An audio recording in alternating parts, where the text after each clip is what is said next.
अब इन्हीं खबरों के बीच में हम लोग भारत की भी बात कर लेते हैं कि हम लोगों की डिप्लोमेसी कैसी है, क्यों आखिर चिंता है हमारे भारत सरकार को, क्यों हमारे वित्त मंत्रालय को सबसे बड़ी चिंता है, फाइनेंस मिनिस्टर को बड़ी चिंता है। तो चलिए इस विषय पर भी थोड़ी सी बातचीत कर लेते हैं। भारत सरकार कह रही है कि अगर स्ट्रेट ऑफ हॉर्मोज में समस्या लंबे समय तक बनी रहती है तो यह भारत की अर्थव्यवस्था के लिए सबसे बड़ा बाहरी खतरा बन सकता है। अब इसमें कौन सी बहुत बड़ी रॉकेट साइंस है, स्टॉक मार्केट में जो भी व्यक्ति है वो इन सब चीजों को जानता है, क्योंकि ट्रांसपोर्टेशन जितनी भी सारी मैन्युफैक्चरिंग इंडस्ट्री है वो सब इस बात पर डिपेंडेंट है कि हमारा ऑयल जो है वो कंट्रोल में रहे, इन्फ्लेशन जो है हमारा कंट्रोल में रहे। और इसमें सबसे बड़ा जो मुद्दा बना हुआ है स्ट्रेट ऑफ हॉर्मोज इतना महत्वपूर्ण है कि दुनिया का सबसे महत्वपूर्ण ऑयल रूट इधर ही से जाता है। अब भारत अपना लगभग 85 से 90% हम लोग अपना कच्चा तेल क्रूड ऑयल जो है आयात यहीं से करते हैं। मिडिल ईस्ट से आने वाले जितने भी तेल का बड़ा हिस्सा वो इसी रास्ते से आता है।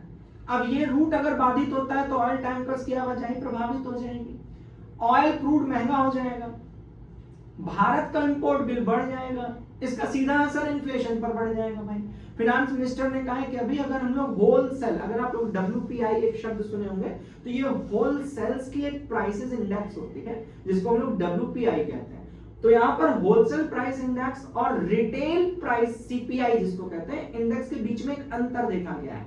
सरल शब्दों में समझ लो कि भाई होलसेल जो मार्केट में जिस प्राइस पर खरीदता है वो, और रिटेल को जो चीजें मिलती हैं वो, इन दोनों के बीच में एक अंतर है। मान लीजिए मैंने कोई चीज 100 में अब तक खरीदते थे और आप लोग उसको 120 रुपए में रिटेल वालों को देते, तो अब हमको जो है यहां से महंगा पड़ रहा है, तो जाहिर सी बात है इन दोनों के इंडेक्स के बीच में एक अंतर आ गया, जिसके संकेत ये हैं कि कंपनियों में जो लागत है वो लगातार बढ़ रही है और उसको कंट्रोल करने के लिए या तो महंगाई बढ़ानी पड़ेगी या तो क्वांटिटी मैनेजमेंट करना पड़ेगा। इसको उदाहरण के साथ आप लोग इजी समझ सकते हैं कि ऑयल महंगा होगा तो ट्रांसपोर्ट महंगा होगा, मैन्युफैक्चरिंग महंगी होगी, लॉजिस्टिक्स महंगे हो जाएंगे तो फिर हमारे रोजमर्रा की चीजें जो है महंगी हो जाएंगी, और महंगी का मतलब होता है इन्फ्लेशन। और जैसे ही महंगाई आएगी तो आपको पता है कि सड़कों पर अलग तरीके से एक अव्यवस्था फैलेगी और इसको लेकर के सरकार जो है वो डरी हुई, यानी कंज्यूमर तक महंगाई पहुंच सकती है। इंडियन गवर्नमेंट को इस बात का एक बहुत बड़ा डर है और सबसे बड़ा असर इंडिया में होगा, इस बात को लेकर के लोगों का एक विश्लेषण है।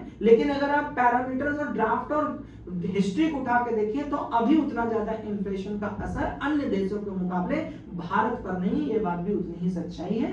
तो पैनिकनेस का कोई बहुत बड़ा माहौल नहीं है, मार्केट है, आज ठीक होता है, कल सही होता है, फिर परसों सही होता है। तो क्रूड ऑयल का बिल बढ़ना ही इस वक्त सबसे बड़ा टेंशन है, जिसको लेकर के बाजार भी लगातार इसी न्यूज पर ही ट्रेड कर रहा है।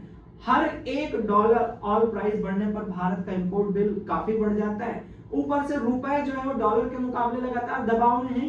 जब इंपोर्ट महंगा होगा तो ज्यादा डॉलर चाहिए होगा भैया, रुपए कमजोर लगातार हो भी रहा है और हो भी सकता है क्योंकि इन्फ्लेशन इसके सीधे कनेक्शंस में है, तो इन्फ्लेशन बढ़ जाएगा। आरबीआई के लिए इन्फ्लेशन कंट्रोल करना मुश्किल हो सकता है, क्यों?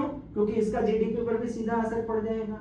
महंगा फ्यूल इक्वल्स टू महंगा ट्रांसपोर्टेशन इक्वल्स टू महंगा बिजनेस, और अगर बिजनेस महंगा तो हमारे तक आने वाली रोजमर्रा की चीजें भी महंगी, इससे इकोनॉमिक ग्रोथ धीमी पड़ सकती है। स्टॉक मार्केट में इसका क्या मतलब है, थोड़ा सा उसको भी समझ लेते हैं। अगर हार्मोन जल्दी खुल जाता है तो क्रूड ऑयल फिर से सामान्य हो जाएगा, इन्फ्लेशन का दबाव कम हो जाएगा, इंडियन मार्केट के लिए पॉजिटिव सेंटिमेंट बन जाएगा। Aviation sector, paint sector, chemical sector, logistics sector, मतलब ऐसी जो सीधा सीधा ऑयल पर ही डिपेंडेंट होती हैं उनको थोड़ा सा राहत के चांसेस मिल जाएगा। और अगर ये लंबे समय तक चलती है तो इसका रिवर्स कर लो भैया, इसका रिवर्स कर लोगे तो ऑयल महंगा हो जाएगा, इन्फ्लेशन बढ़ जाएगा, आरबीआई पर दबाव हो जाएगा, मार्केट की वॉलेटिलिटी ऐसी की तैसी हो जाएगी, दिमाग खराब हो जाएगा। अगर अस्थाना ट्रेडिंग स्कूल और बाजार बैठक के निर्देश और निष्कर्ष को निकाला जाए तो फाइनेंस मिनिस्टर का सीधा सीधा संदेश ये है कि इस समय भारत की अर्थव्यवस्था के लिए सबसे बड़ा बाहरी जोखिम जो है वो स्ट्रेट ऑफ हॉर्मोज और ऑयल ही बना हुआ है। अगर ऑयल सप्लाई सामान्य हो जाती है तो राहत देखने को मिल जाएगी,